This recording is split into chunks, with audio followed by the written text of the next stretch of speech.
শীতের মধ্যে পিঠা না খেলে কি হয়? আর যদি সেটা হয় পুলি পিঠা, তাহলে তো মন সবারই চাইবে খেতে।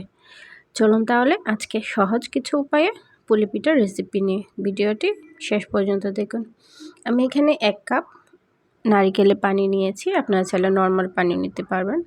পানিটা যখন ফুটে উঠবে তার মধ্যে দিয়ে দেবো সামান্য লবণ এবং 1 কাপ শুকনো চালের গুঁড়ো দিয়ে একটি খামির বানিয়ে নিব।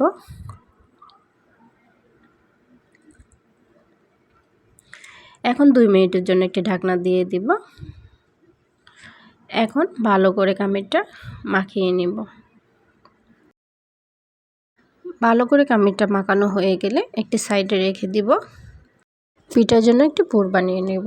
একটি কড়াইয়ে দিয়ে দেব অর্ধেকটা নারিকেল এবং খেজুরের গুড় দিয়ে ভালো করে নাড়াচাড়া করে নেব। সাথে দিয়ে দেব একটি তেজপাতা, একটি এলাচ এবং একটি দারুচিনি। এখন দিয়ে দেব সামান্য পরিমাণ নারিকেলের পানি। আপনারা চাইলে না দিলেও চলবে। এখন হওয়া পর্যন্ত অপেক্ষা করব। পুরটা যখন রেডি হয়ে যাবে তখন আমি একটি রুটি বানিয়ে নেব বড় সাইজে করে। রুটি বানানো হয়ে গেলে আমি 4 ভাগ করে নেব রুটিটা।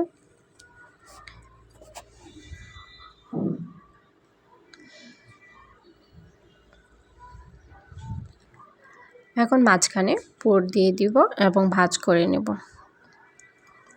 আপনারা চাইলে যে কোনো শেপে ভাঁজ করতে পারেন অথবা পিঠার সাঁচে করেও আপনারা বানাতে পারেন। আমার কাছে পিঠার সাঁচটা নেই সেজন্য। এখন একটি কাঁটা চামচ দিয়ে 3 পাশ আমি একটু স্পেস করে নেব যাতে পিঠাটা দেখতে সুন্দর দেখা যায়।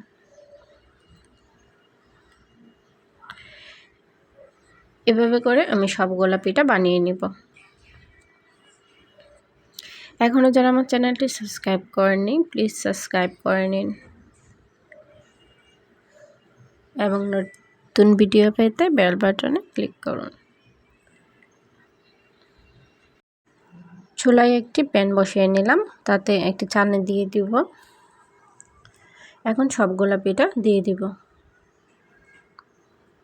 এভাবে 10 মিনিট ভাপ দিয়ে নিব। 10 মিনিট ভাপ দেওয়া হয়ে গেলে পিঠাগুলো নামিয়ে নিব। তো ভিডিওটি কেমন হয়েছে অবশ্যই কমেন্ট করে জানাবেন।